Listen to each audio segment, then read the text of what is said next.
Thank you very much, everybody. It's a great honor to be here. This was some beautiful morning, and what a job they've done, like few others have been able to do.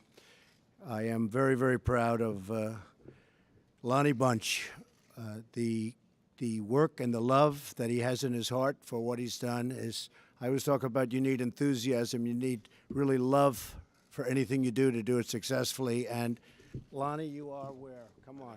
Where's Lonnie? You should be up here, Lonnie. Come on. And David, we have to get David up here, too. David Squirton is tremendous, and he was singing Lonnie's praises all morning long. So you two should at least be here, so we appreciate it very much. And David Rubenstein, who's here someplace. He is, come on, David. You have to get up here, David. You certainly deserve it. He's a very, very successful guy who spends money doing great things, and he's been a great help to so many different groups, and this one in particular. Thank you. It's a privilege to be here today. This museum is a beautiful tribute to so many American heroes.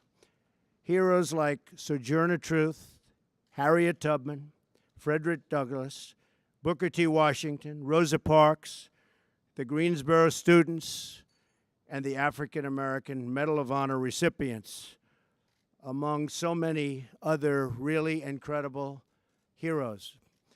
It's amazing to see. We did a pretty comprehensive tour, but not comprehensive enough. So Lonnie, I'll be back. I told you that. Because I could stay here for a lot longer, believe me. It's really incredible.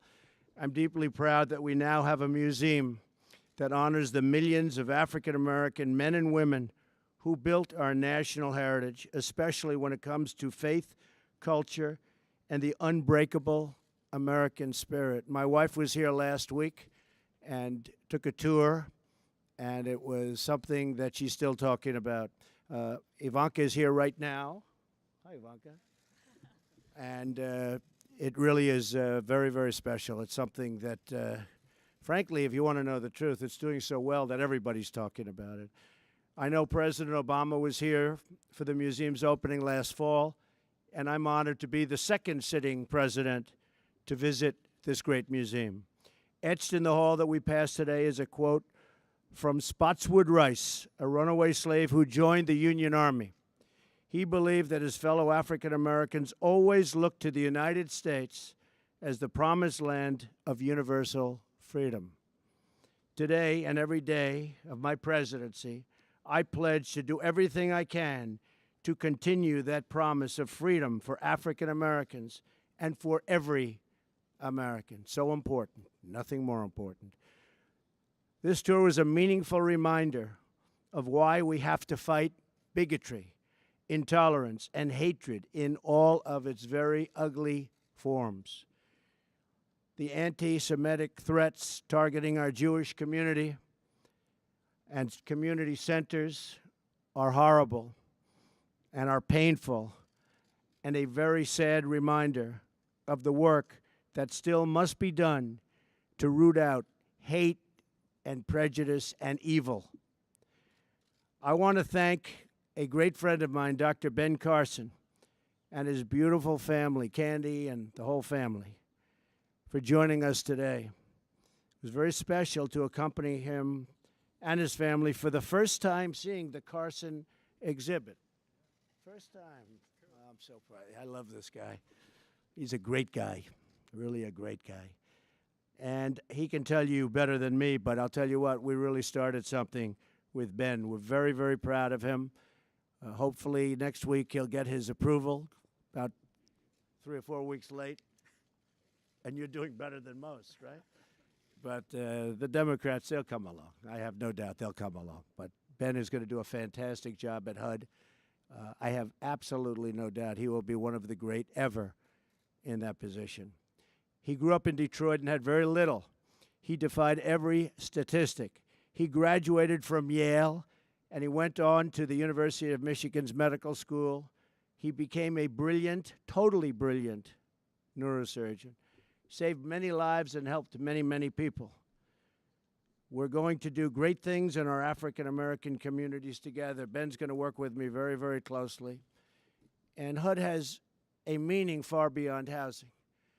If properly done, it's a meaning that's as big as anything there is. And Ben will be able to find that true meaning and the true meaning of HUD as its secretary. So I just look forward to that. I look forward to watching that. He'll do things that nobody ever thought of. I also want to thank Senator Tim Scott for joining us today. A friend of mine, a great, great senator from South Carolina. I like the state of South Carolina. I like all those states where I won by double digits, you know, those states. But South Carolina was one, and Tim has been fantastic how he represents the people. And they love him. I also want to profoundly thank Alveda King for being here. And as we saw her uncle's wonderful exhibit, and he certainly deserves that. Mrs. King, and by the way, Miss King, I can tell you this personally because I watch her all the time, and she is a tremendous fighter for justice. And so, Alveda, thank you very much. Come up here. Yes, sir. Thank you. I have been watching you for so long, and you are so incredible. And I want to thank you for all the nice things you say about me. Not everybody says nice things, but she's I love special. you and your family. You're the best. You're great. Thank you. Come here. Thank you. Thank you. Thank you, darling. Appreciate it. So with that, we're going to just end this incredible beginning of a morning. But engraved in the wall very nearby, a quote by the Reverend Martin Luther King Jr. In 1955, he told the world, "We are determined to work and fight until justice runs down like water and righteousness like a mighty stream." And that's what it's going to be. We're going to bring this country together, maybe bring some of the world together, but we're going to bring this country together. We have a divided country. It's been divided for many, many years, but we're going to bring it together. I hope every day of my presidency, we will be honoring the determination and work towards a very worthy goal. And for Lonnie and David and Ben and Alveda and everybody, I just want to, I just have to say that what they've done here is something that can probably not be duplicated. It was done with love and lots of money, right, Lonnie? Lots of money. We can't avoid that. But it was done with tremendous love and passion, and that's why it's so great. So thank you all very much for being here. I appreciate it, and congratulations. This is a truly great museum. Thank you.